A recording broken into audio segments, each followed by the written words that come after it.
அனைவருக்கும் வணக்கம். Post market report பார்க்கலாம். காலையில் ப்ரீ மார்க்கெட் அனலைஸில் நம்ம எந்த ஸ்ட்ரைக் எந்த விலைக்கு மேலே கீழே செஞ்சோம்னா மார்க்கெட்டில் என்ன நடக்கும் அப்படிங்கிறத மென்ஷன் பண்ணிடணும். அது என்ன நடந்திருக்கா இல்லையா அப்படிங்கிறத பார்க்கலாம். இது முழுக்க மேக்ஸ் அடிப்படையில் நம்ம எடுக்கக்கூடியதுங்க. ஓகேங்களா? நம்ம ஒரு நியூஸோ இண்டிகேட்டர்ஸோ பேட்டர்ன்ஸோ ஓப்பன் இன்ட்ரெஸ்ட்டோ ப்ரைஸ் ஆக்ஷனோ ட்ரெண்ட் லைன்ஸோ எதுவுமே பார்க்குறது கிடையாது. மேக்ஸ் வேல்யூஸ் அதுக்கப்புறம் சடன் ரூல்ஸ் அதை வைத்து நம்ம அவ்வளோதான். சரி, இன்னைக்கு தேர்ஸ்டே எக்ஸ்பைரி. இன்னைக்கு 0 to 0 கால் நம்ம ஸ்டூடெண்ட்லாம் பண்ணுவீங்க. நான் அதை லைவ்ல தான் நீங்கள் இது எடுத்து பண்ணணும். அந்த ரூலு நான் எப்பவுமே சொல்லுவேன், 0 to 0 கால் நான் பண்ணுறது கிடையாது. ஆனால் என்னுடைய சேஃப் ட்ரேடும் இதே இடத்துல வரும்பொழுது நான் என்ன பண்ணுவேன், அந்த என்ட்ரியை எக்ஸிக்யூட் பண்ணுவேன். ஓகேங்களா?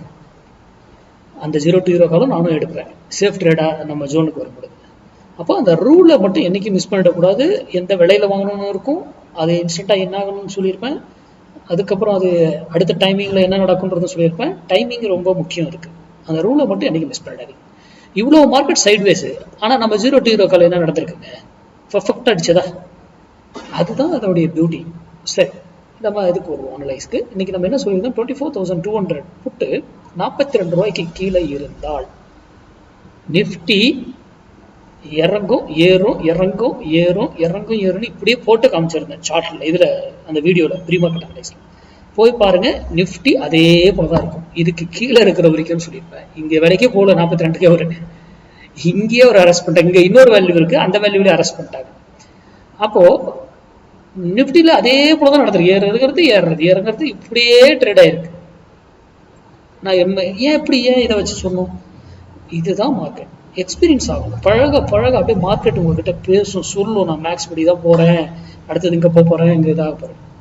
அது மட்டும் இல்ல, நான் சொல்லியிருந்தேன், உங்களுக்கு பயமா இருந்தால் நெக்ஸ்ட் வீக் எக்ஸ்பைரியில் போயிட்டு அங்கே கால்குலேஷன் போட்டு என்ட்ரி எடுத்துருங்க அப்படின்னு சொல்லியிருக்கேன், பயமா இருப்பவர்களுக்கு. ஆனால் எக்ஸ்பைரியில் அந்த இதில் பண்ணுறது தான் சுவாரஸ்யமும் நிறைய கற்றுக்கொள்ள முடியும் உங்களால் கரண்ட் எக்ஸ்பைரியில் பண்ணும்போது. இது நம்ம கொடுத்தது மார்க்கெட் அதே போல நடந்திருக்கும். நீங்கள் மார்க்கெட் போய் வேணா நீங்கள் செக் பண்ணிக்கணும். சரி, நம்ம இப்போ ஸ்மார்ட் டிசைடர் ப்ரோ இது நம்ம ஸ்டூடெண்ட்டுக்கு மட்டும்தாங்க கொடுக்குறோம். இது நம்ம பப்ளிக்கு கொடுக்கறதுல யாருக்கும், ஏன்னா படிச்சு மேக்ஸ் கூட தான் இதை பயன்படுத்தணுங்கிறது தான் ரூல். அப்போது இது கூட நம்ம என்ன பண்ணணும்னா, இந்த செட்டிங்ஸில் போயிட்டு நமக்கு தேவையான வேல்யூஸ் எல்லாமே இங்கே ஆட் பண்ணி வச்சுருப்பேன். அந்த வேல்யூவை நீங்கள் சேஞ்ச் பண்ணிக்கலாம். உடனே எது வேணுமோ ஆட் பண்ணிக்கலாம். எந்த ஸ்ட்ரைக் வேணாலும் உடனே சூஸ் பண்ணிங்கன்னா அதுக்கான வேல்யூஸ் அப்படியே கால்குலேட் பண்ணி அதுவே வந்துடும். ஓகேங்களா? பாருங்கள், கால் சைடில் எங்கேயுமே பையேட் இருக்கிறாள், புட் சைடில் எங்கேயும் பையேட் இருக்கிறாள். அப்போ என்ன மார்க்கெட் சொல்லுது, எந்த பக்கமும் இல்லை. ஆனால் இந்த மாதிரி ட்ரிகர் ஆகாத போது ப்ரீவியஸ் வேல்யூ என்ன இருக்கோ அதுவே நம்ம எடுத்துக்கொள்ளணும். பார்த்தீங்களா, ப்ரீவியஸ் செல்லு ஃபார்ம் இருக்கா? இந்த வேல்யூ வர புதுசாக ஒரு வேல்யூ வந்துருச்சுன்னா அதை எடுத்துக்கணும். வராத வரைக்கும் பழைய வேல்யூ. இந்த செல்லு ஃபார்ம் இருக்கா, அந்த செல்லு அதுக்கு மேலே போகவே இல்லையா மார்க்கெட்டை. அப்போ இவர் ஏறி இருக்காரு, ஆனால் இவரும் ஏற கிடையாது. ஏறினவர் மறுபடியும் இறங்குறாரு. ஏன் இதெல்லாம் இந்த இதில் நடந்தது? இந்த வீக்கில் ஏன் இப்படி சைட் வைஸாக இருந்தது? மார்க்கெட் இறங்க தானே செஞ்சது அப்படின்னா இதுதான் மார்க்கெட். எக்ஸ்பைரியில் டைம் வேல்யூ இதெல்லாம் உங்களுக்கு நிறைய தெரியணும். நம்மளாம் டைம் வேல்யூ உடைச்சிட்டோம். நமக்கு டைம் வேல்யூங்கிறது தேவையே கிடையாது. நம்ம மேக்ஸ்க்கு எங்கே போகும், அந்த பிரீமியம் என்ன செய்யும், எல்லாமே நமக்கு தெரியும்.